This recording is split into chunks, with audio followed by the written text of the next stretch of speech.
There is a huge, huge push in society to emasculate men. That's another thing. There is this gigantic push to somehow make men fearful and ashamed of being a strong man. A strong, willful man. This is what the neo-feminism agenda wants. They want men who have no will to challenge anything any woman says, regardless of how off base it is. Like truth, or free will. Why do you think that's so important? And when I tell you things that have occurred, when I'm getting ready to tell these anecdotes, you'll think that those things are like nothing in comparison with how bad it actually is. I went with my guitarist from the Founders, Mike, to a show to try to basically check out a club where we will potentially be playing at, maybe, introduce ourselves and, meet the people who book there and get into the venue in the near future. It's a place in the Northern Liberties area of Philadelphia called Kung Fu Necktie. It's a rock club. And we went to see a psychedelic rock band that evening. And we went to the bar, we got a couple of beers, and actually it was two of my guitars. It was Mike and a DJ. And the show was over. People were starting to file out. We still had a couple of beers that we were going to finish before we left and went somewhere else. And we were leaning on the pool table near the rear of the club, near the exit door, about as far away from the stage as you can get without leaving the building, without leaving the venue. And there was absolutely plenty of room. Everybody else was just walking by us with no problem. We weren't blocking the way out. There was a wide through thoroughfare to get out of the venue and get to the door. At least 50 people or so walked by us and went out the door as the show ended, while we were still, leaning there at the edge of this pool table having a beer. And not one person said a word until a woman turns to my guitarist Mike and, with a very angry, nasty look on her face, goes almost right up to him in his space, in his personal space near his face, and says, "Why don't you quit manspreading?" Yes, ladies and gentlemen, that word just left my mouth. And, I had to do a triple take. A triple take. I couldn't even process in my mind mentally what was just said.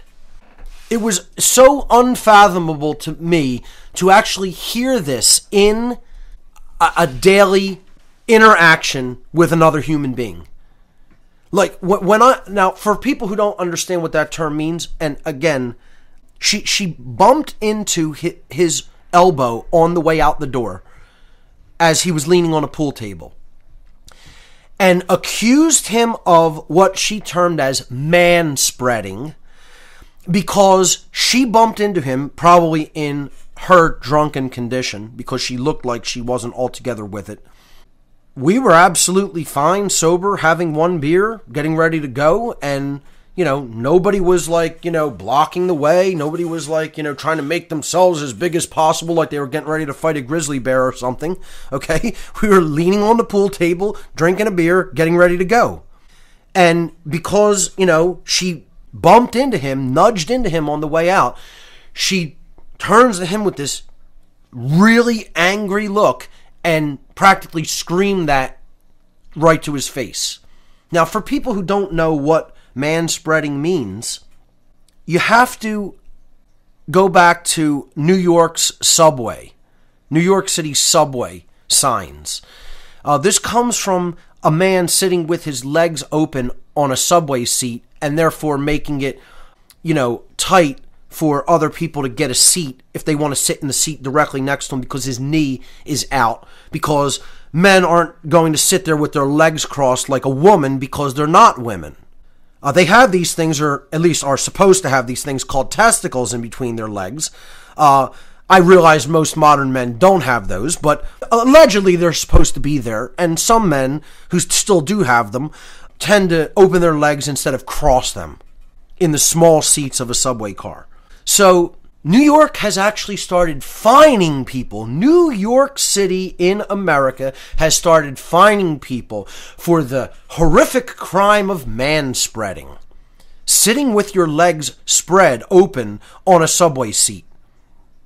I mean, this is where America has come, folks. And when I first saw this, ladies and gentlemen, when I first heard this term, I actually thought it was a joke. I thought this was like a sarcastic type of, jab at the neo-feminist movement. I actually thought it was a joke when Barb first brought this to my attention. She said, look at what they're doing in New York. And I said, oh, that's funny. And she's like, no, it's not. I'm like, yeah, that's really funny. And she's like, that's for real. I'm like, no, come on, that's a joke, right? And she's like, no, that's not a joke. They're for real. They have like signs on the subway cars there. And I was just like, you absolutely have to be kidding.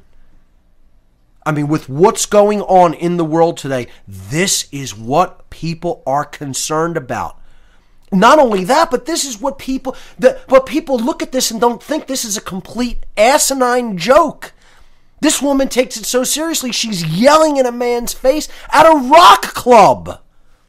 At a rock club in a major city. Because she bumped into his elbow in a crowded rock club. I mean, and you don't think that there's a war between men and women taking place that is socially engineered against the minds of women?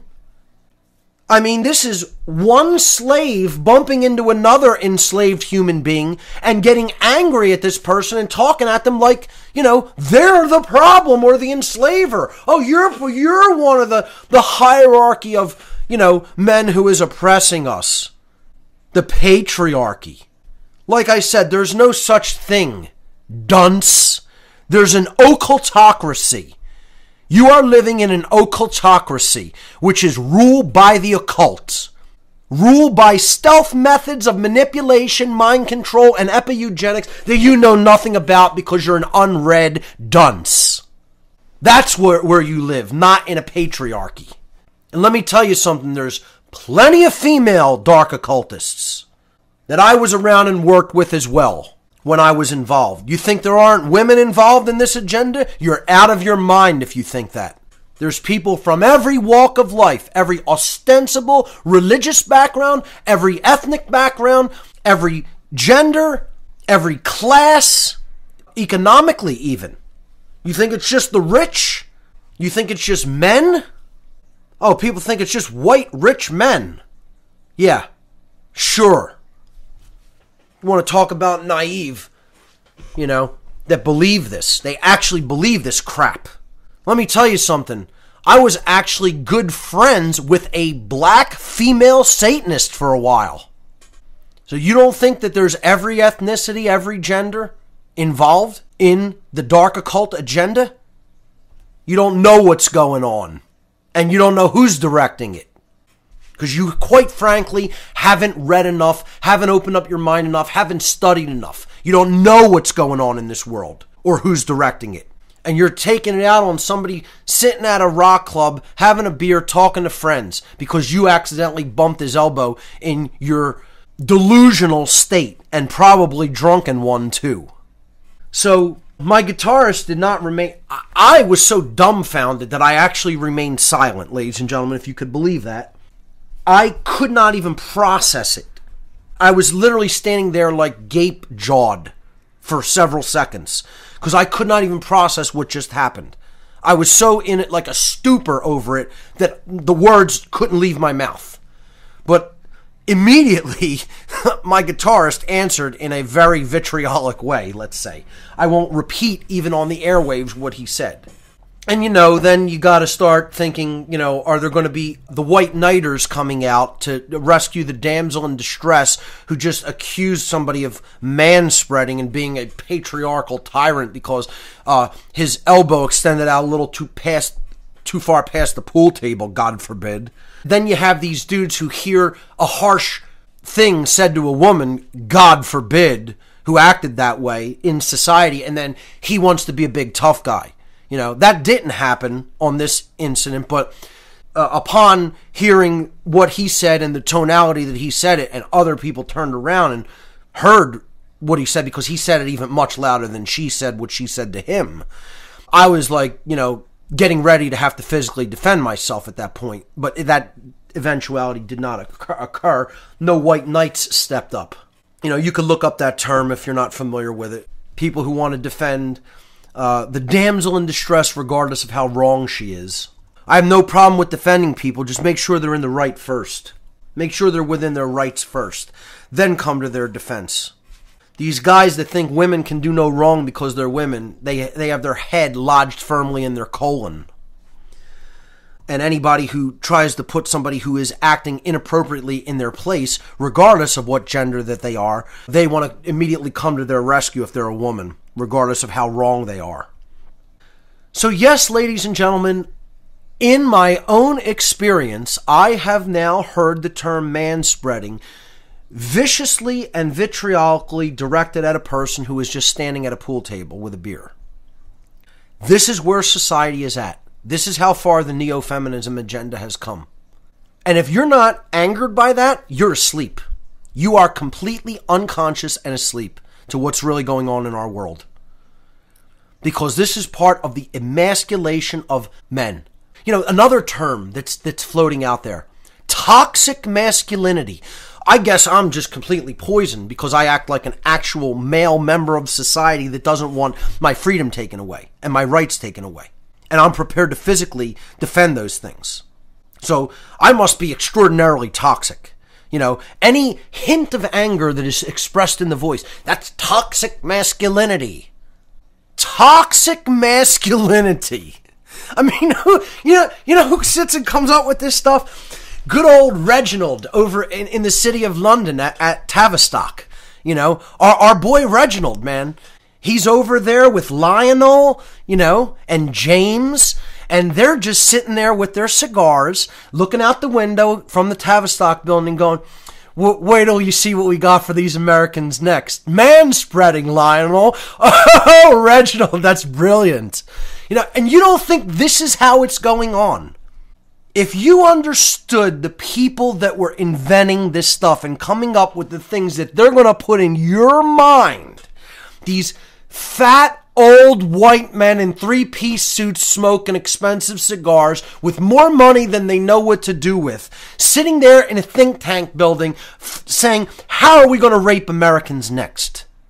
And you don't think this is all coming from Europe and particularly England and the Crown and Israel and Germany and France? All of these European states is where this is all coming from. This is still their colony. They just have their little satellite here that they're running from D.C. and New York and L.A. and Hollywood. And they're they're running their operation remotely. I mean, it's laughable. I mean, I have to almost poke some humor at it because it's so sad. And these people are just completely asleep to it and completely enthralled by it. Toxic masculinity, manspreading. You're a slave. You're enslaved. Your rights are taken. And this is how you're thinking. Trying to attack the only people that are going to be capable of defending your freedom and rights. Physically. Because you're certainly not going to do it. Like happened in the first American Revolution. Young men had to make sacrifice of their lives and possibly even give it all to create the modicum of freedom that we enjoyed for a certain time. A small amount of time. And people are inventing these terms. to try to make men embarrassed for being real men. I mean, you're slaves who love being slaves.